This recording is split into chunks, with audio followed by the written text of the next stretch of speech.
นี้อยากกินกันไก่นะแบบเขาอยากกินทาดไข่บอกเขาอยากกินทาดไข่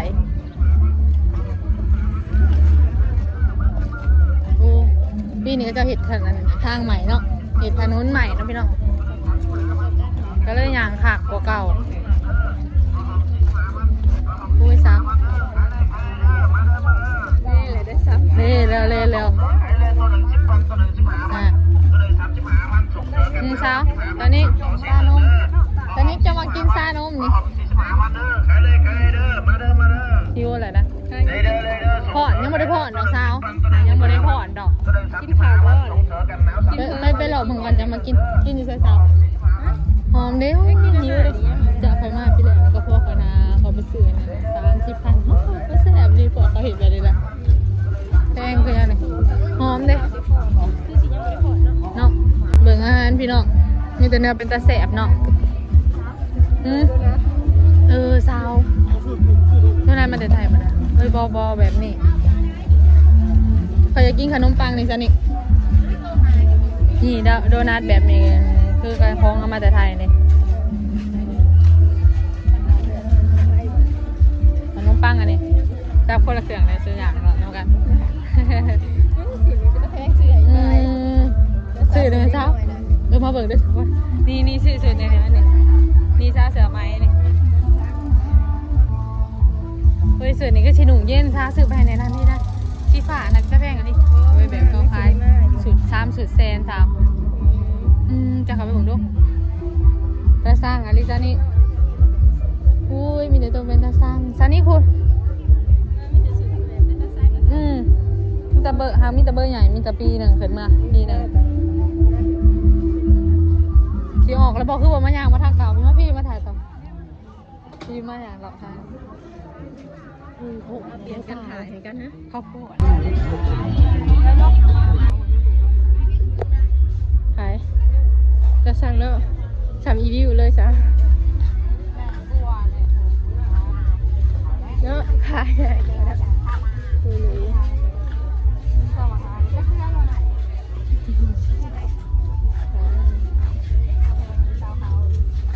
นี่แนวกิน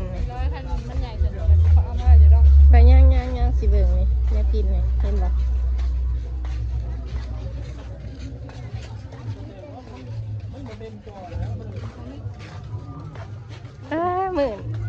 มันแซงโซ่ไปนี่ยิ้วเลยก็พาไปกินเพื่อนสินี่เขาตัวนี้ออกไปเลยนี่พากินทางหูปะ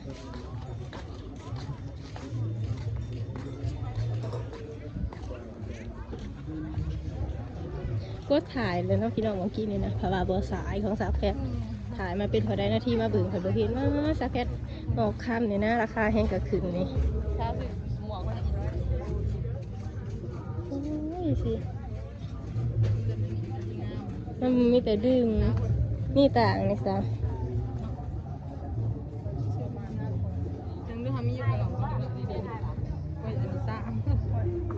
ดีแบบนี้นะสิแบบห้องคอยซื้อกันก็สิแบบใหม่นี่แหละหักสั่งไปเลยเนาะ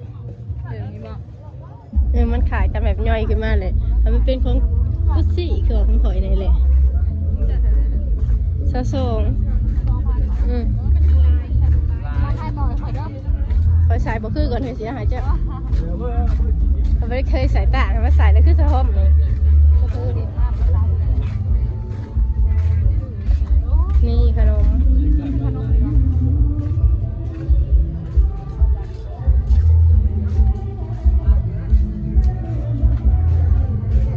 จะกินขนมบ่นี่อันเรื่องนี่เป็นตาแสบนี่คล้ายเนี่ยได้หรอบ่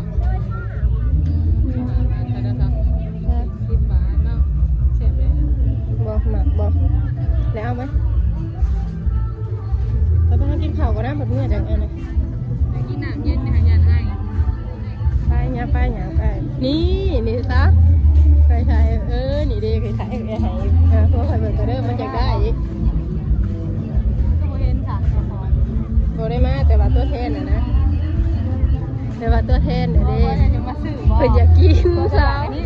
สูตรเป็นตาสร้างอะไร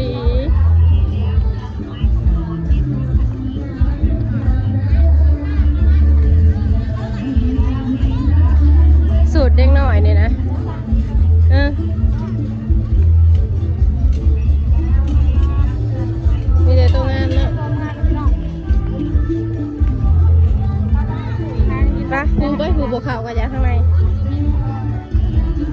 ซะแม่เคยเรียกว่ากล่องอะนะอยากจะได้กล่อง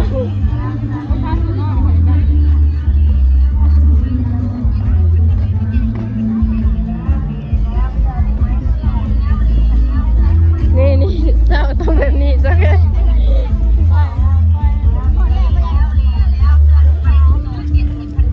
พออยากได้เสือแบบ2 ข้อนะได้ขาหลอกโบ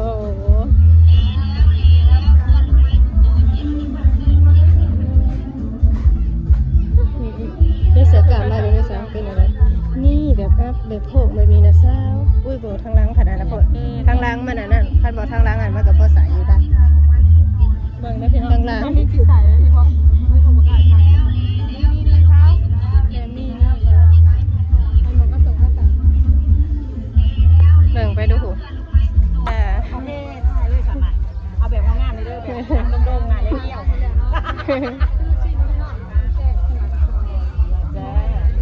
ตัวนี้ไม่5,000ตัวนี้ก็5,000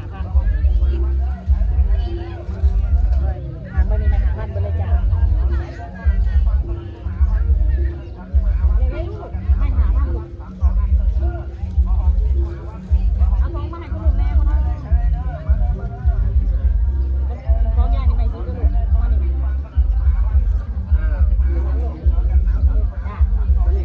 ตัวนี้เป็นแบบลูกชิ้นแบบบ่มีแป้งตัวนี้แบบเจ้าแม่ๆนะไม้115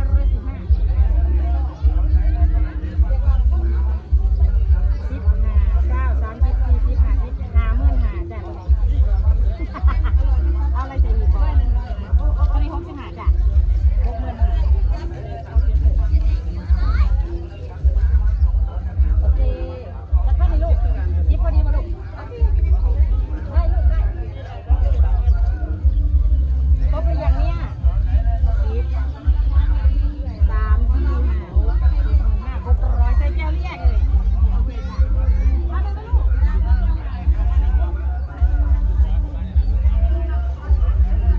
แหมเพลงแหมแดดแล้วซะขอบใจเด้อที่นำมาหารอเบิ่งนะพี่น้องตัวนี้สุดเป็นก็สุดนักเฮียนเลยเสือตัวน่ะก็เสือนักเฮียน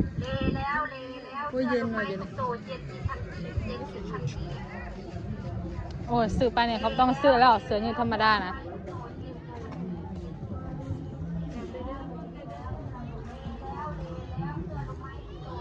ได้แบบกระต่ายอยากได้ตัวคอยบอกสีกลมเพื่อนบ้านนี้ยังไม่ได้มาได้เป็นบอลีโอ้ยการแม่มาสื่ออย่างนี้ก็ได้ใส่แล้ว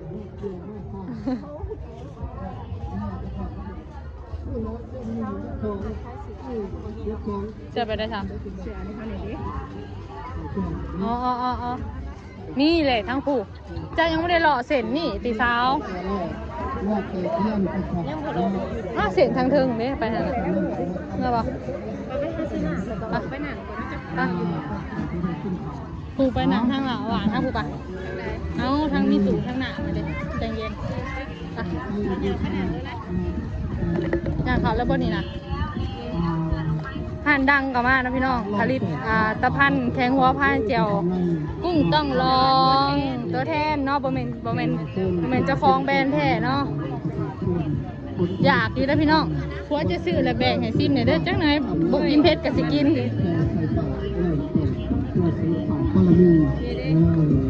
เนาะอุ้ยสามจะเห็นอันพางดูว่าอยากมาก็ต้องผ่านก็บอกเอาอ่ะเท้าหว่างอะไรได้เท้าผลิตอันนั้นนะคะเขาไปหลอกทางในได้นะพวกเขาดอกเขาไปในนงที่เป็นเงินบาทเป็นแทน1,000 บาทเนาะเอาว่าเป็นเงินกี่ของเราเป็นเงินเนาะเรานะไปจากมาเป็นน้ำตาลให้ข้าให้ปูเถานะบริการตาซอยเนาะอะไรที่เป็นสำคัญของเราเนาะหรือว่าเราไม่ใช่ผู้ชายจากเลยทับน้ำพุกระดับของเราต่อผู้เล่นเนาะ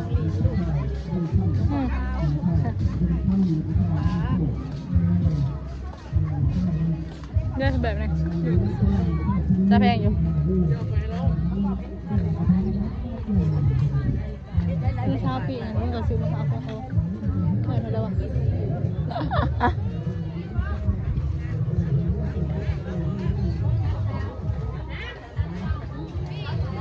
เด็กกินเพลินนะคะสิท่านในสดหน้าลูก400 บาทนั่นก็ซื้อหน้า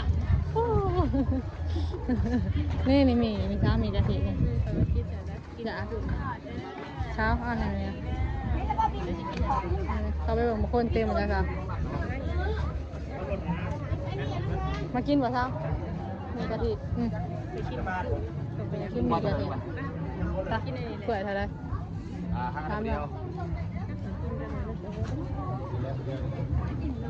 ทำเนาะจะได้ถวยนะเช้าถวย30ถวยน้อย25นี่นะตามป่ายกินบ่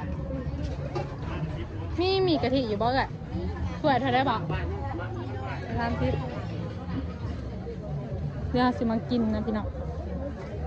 เขาเจ้าคันมาบ่ฮอดนั่นโคตรเกือบอยู่ซะใส่แล้วเนาะก็สิโคตรเฮียเอาข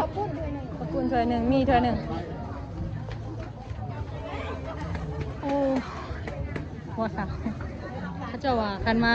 มันคันบ่ได้กินกับปุ่นอันอยู่ธาตุพลแม่นบ่ว่ามาบ่ฮอดเนาะ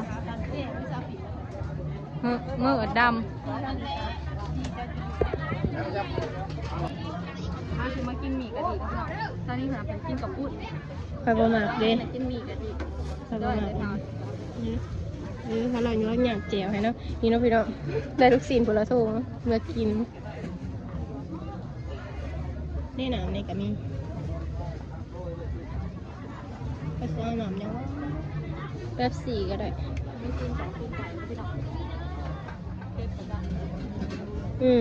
ได้มากินกันเดี๋ยวพี่สมุนอ่ะบอกไปหา มึงก็ถามก่อนเว้ยประเภทอยู่หนามัน ลงเมื่อเลยแบบ สั่งบ่ได้อันนั้นเลยนะบ่ลืมบ่เจ้าของกิน มันเป็นมีตีนเนาะ นี่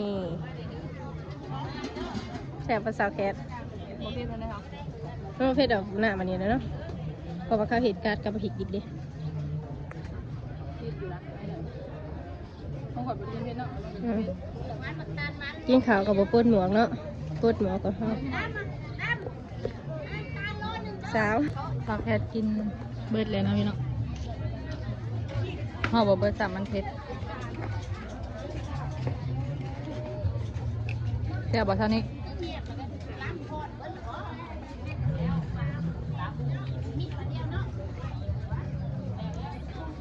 เต่งขอโต๊ะ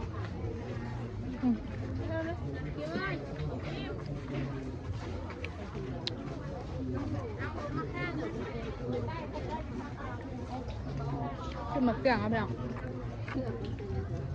จักเอาโทรมาให้หน่อยสาวเอาโทรให้หน่อย